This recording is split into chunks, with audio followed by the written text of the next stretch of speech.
بسم اللہ والصلاۃ والسلام علی رسول اللہ اما بعد۔ محترم سامعین کرام، آج کا ہمارا درس امام کے پیچھے سورہ فاتحہ کے پڑھنے سے متعلق ہے، کیونکہ آج کل کے دور میں بعض لوگوں نے اس کو ایک معرکۃ الآراء مسئلہ بنایا ہوا ہے۔ بعض لوگ اس میں بالکل افراد سے کام لیتے ہیں اور بعض لوگ بالکل اس میں تفرید سے کام لیتے ہیں۔ اگرچہ یہ مسئلہ صحابہ کرام رضوان اللہ تعالی علیہم اجمعین کے دور سے مختلف فیہ چلا آ رہا ہے۔ اس بارے میں اعتدال کی راہ کیا ہے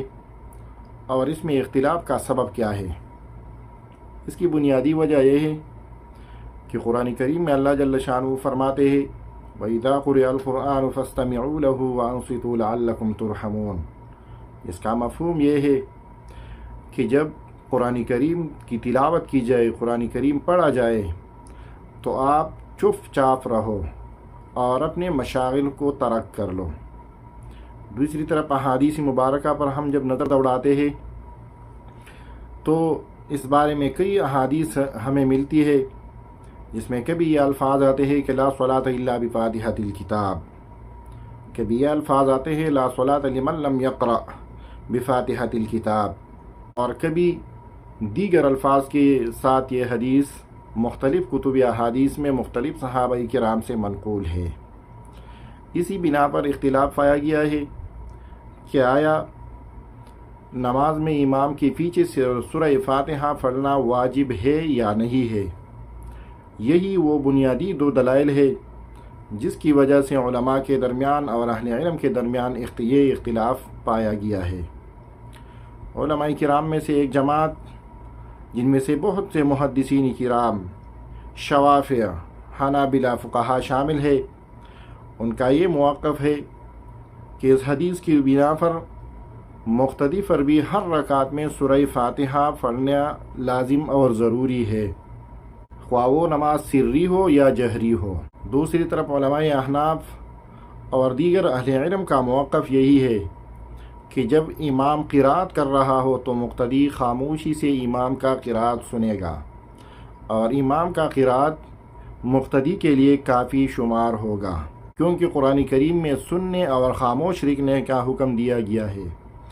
اور احادیث سے معلوم ہوتا ہے کہ امام کی قرات مقتدی کے لیے کافی اور شافی ہے۔ لہذا دونوں طرف جب ہم دیکھتے ہیں تو ہر طرف علماء کرام کا ایک معتبر جماعت معتبر دلائل کے ساتھ ہمیں نظر آتا ہے۔ اسی بنا پر محققین علماء کے نزدیک یہ مسئلہ مختلف فیہ اور اجتہادی مسئلہ ہے، میں دونوں طرف معتبر اور صحیح دلائل موجود ہے، لہذا اس میں عام مسلمانوں کے لیے اعتدال کا راستہ کیا ہوگا؟ تو سب سے پہلے یہ بات سمجھ لیجئے، آپ کسی ایسی علاقہ میں آپ رہ رہے ہو، آپ کی رہائش ہو جہاں پر علماء کرام کا موقف اور نظریہ یہ ہو کہ امام کے پیچھے سورہ فاتحہ اور قرات نہ کی جائے، تو آپ یا یہ کریں کہ امام کے پیچھے قرات اور سورہ فاتحہ نہ پڑھیں، یا اگر آپ نے پڑھنا ہو تو اس میں کسی کے ساتھ آپ نے لڑائی جھگڑا نہیں کرنا ہے۔ اور اگر آپ کی رہائش کسی ایسی علاقہ میں ہو جہاں علماء کرام کے یہ نظریہ ہو کہ امام کے پیچھے قرات پڑھنا ضروری ہے، تو آپ تو یا یہ کریں کہ آپ امام کے پیچھے سورہ فاتحہ نہ پڑھیں اور اس بارے میں کسی سے بحث مباحثہ اور جھگڑا نہ کریں،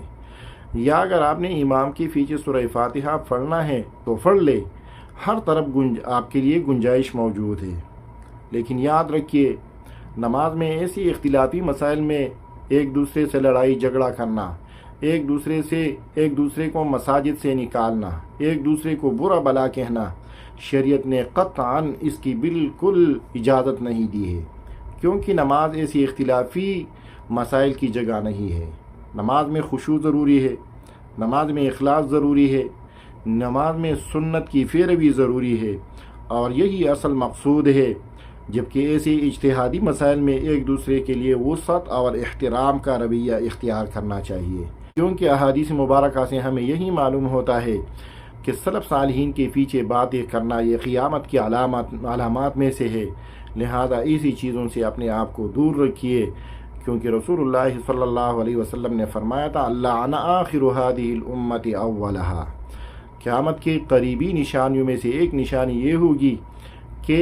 لوگ سلف صالحین کے پیچھے بری باتیں کریں گے، گالیاں دیں گے، اس کو برا بلا کہیں گے۔